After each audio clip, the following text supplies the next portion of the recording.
Bismillahirrahmanirrahim. Assalamualaikum warahmatullahi wabarakatuh.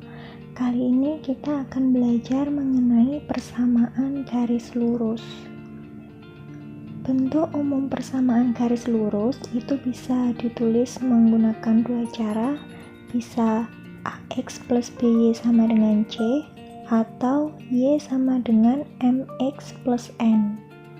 Jadi sama saja ya. Perhatikan contoh ini. Y sama dengan min 2X plus 4 dan 4X plus 2Y sama dengan 8. Ini keduanya merupakan persamaan garis lurus. Nah, perhatikan cara mengubah persamaan garis lurus menjadi bentuk yang ekuivalen. Misalkan kita ambil persamaan yang sebelah kanan ini. Kan bentuknya yang sebelah kanan ini seperti AX plus BY sama dengan C. Sama kan ya? Nah, ini akan kita ubah menjadi bentuk Y sama dengan MX plus N. Jadi, kita ambil ini contohnya 4X plus 2Y sama dengan 8. Nah, agar persamaan ini berubah bentuk menjadi Y sama dengan, berarti yang ruas kiri kita hanya sisakan Y saja. Lainnya kita coba hilangkan agar tersisa Y saja. Jadi bentuknya agar sama dengan Y sama dengan MX plus N ya. Nah, pertama yang kita butuhkan agar yang ruas kiri itu hanya tersisa Y, berarti kita harus menghilangkan 4X. Berarti caranya 4X ini biar hilang yaitu kedua ruasnya dikurangi 4X. Jadi ruas kiri dikurangi 4X, ruas kanan juga dikurangi 4X. Hasilnya 4X dikurangi 4X habis ya. Jadi sisanya hanya 2Y. Kemudian yang sebelah kanan 8 dikurangi 4X. Nah, yang satunya memiliki variabel X, yang satunya tidak memiliki variabel atau hanya konstanta. Berarti ini tidak bisa dikurangi. Berarti bentuknya tetap, hanya saja kita balik ya. Jadinya min 4X plus 8. Kenapa kok posisinya dibalik? Karena yang ada variabelnya kita taruh depan, diutamakan ya. Agar bentuknya bisa menyerupai Y sama dengan MX plus N. Nah, ini kan ada variabelnya di depan, yang belakang konstanta saja. Setelah ini, 2Y sama dengan min 4X plus 8. Yang kita butuhkan agar ruas kiri tersisa Y saja, yaitu 2-nya harus dihilangkan. Caranya berarti kedua ruas kita bagi dengan 2. Jadi ruas kiri dibagi 2, 2Y per 2, ruas kanan juga dibagi 2. Min 4X plus 8 per 2. Berarti yang kiri 2Y dibagi 2, 2-nya dicoret ya, habis. Jadi 2 dibagi 2, 1, berarti sisanya Y. Yang kanan min 4X plus 8 dibagi 2. Berarti min 4X dibagi 2, sisanya min 2X. Kemudian ini 8 dibagi 2, hasilnya 4. Nah, jadi ketemu Y sama dengan min 2X plus 4.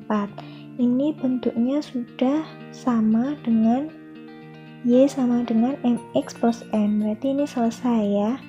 Berarti persamaan 4X plus 2Y sama dengan 8 itu ekuivalen dengan Y sama dengan min 2X plus 4. Maka persamaan garis yang bentuknya AX plus BY sama dengan C itu dapat diubah menjadi bentuk Y sama dengan MX plus N. Dan begitu pula sebaliknya bisa diubah. Selanjutnya, untuk gradien garis. Jadi ada istilah gradien garis pada persamaan garis lurus. Apa sih gradien garis itu? Jadi gradien garis itu adalah nilai kemiringannya atau kecondongan suatu garis. Jadi garis itu kan biasanya nggak hanya horizontal dan vertikal, tapi kan bisa miring condong ke kiri atau condong ke kanan. Nah, kemiringannya itu namanya adalah gradien garis, nilai kemiringannya. Kemudian untuk gradien garis ini rumusnya biasanya ditulis M sama dengan delta Y per delta X ya. delta Y itu adalah selisih Y2 min Y1, delta X itu selisih X-nya, X2 min X1. Nah, kemudian untuk menentukan gradien garis jika diketahui grafiknya. Jadi apabila ada grafik, kemudian kita suruh menentukan gradiennya atau nilai kemiringan dari grafiknya. Itu kita bisa cari. Caranya dengan melihat jarak antara titik yang diketahui dari grafik tersebut. Nah, misalkan ini kita lihat grafik yang sebelah kiri.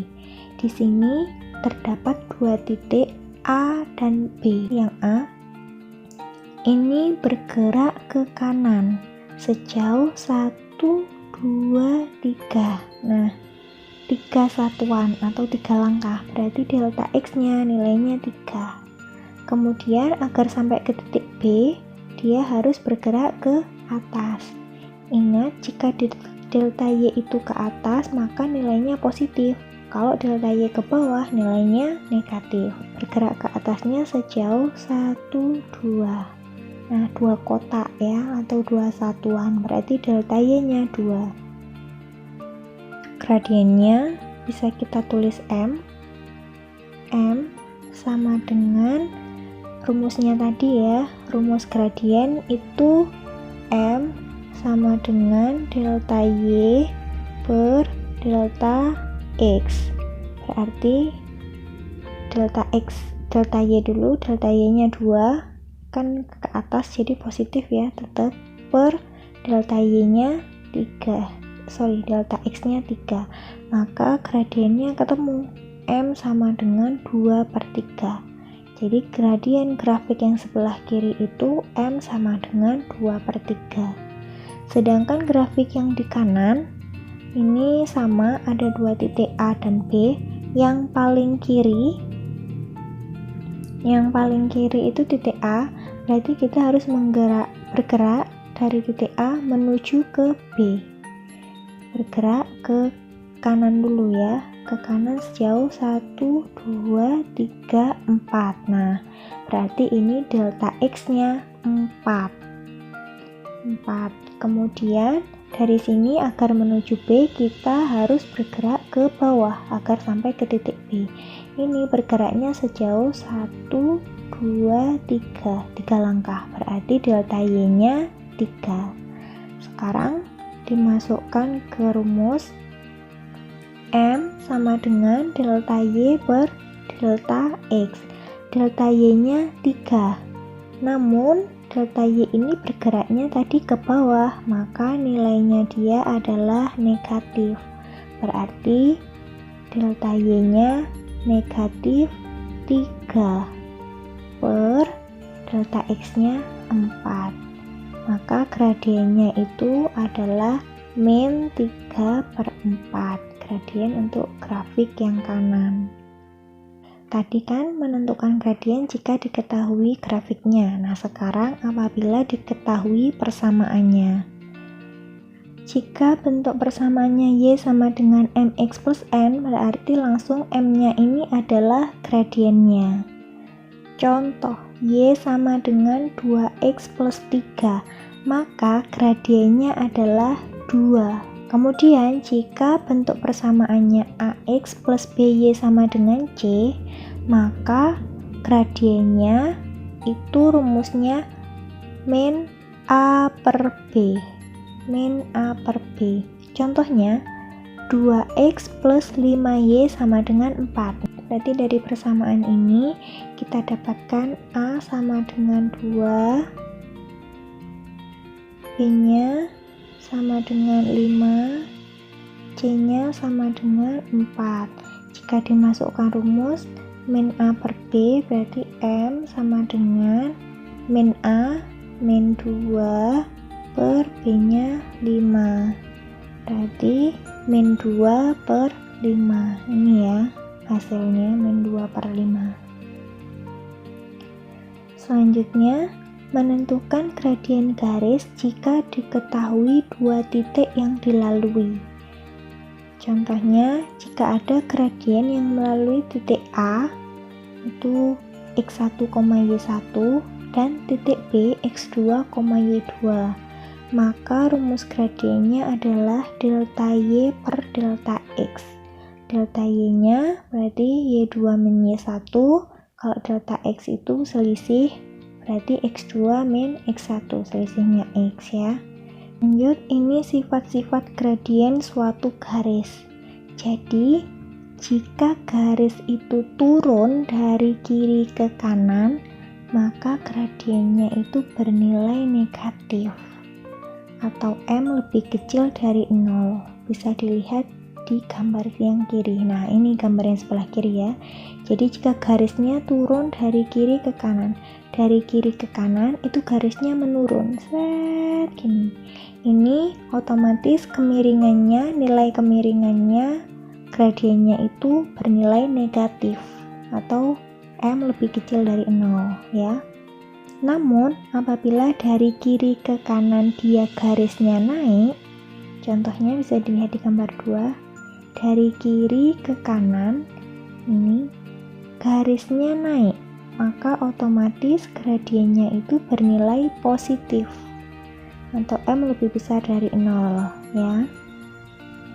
Sifat selanjutnya, jika garis sejajar dengan sumbu X ini yang horizontal ini ya. Nah, apabila garisnya sejajar, nah garisnya berarti dia sejajar dengan sumbu X, maka gradiennya 0. Jadi nilai kemiringannya ini 0 karena dia sejajar dengan sumbu X.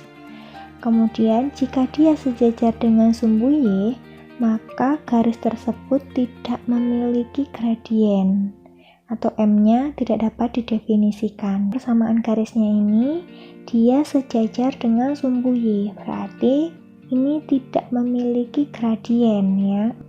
Nah, cukup sekian, kurang lebihnya mohon maaf. Wassalamualaikum warahmatullahi wabarakatuh.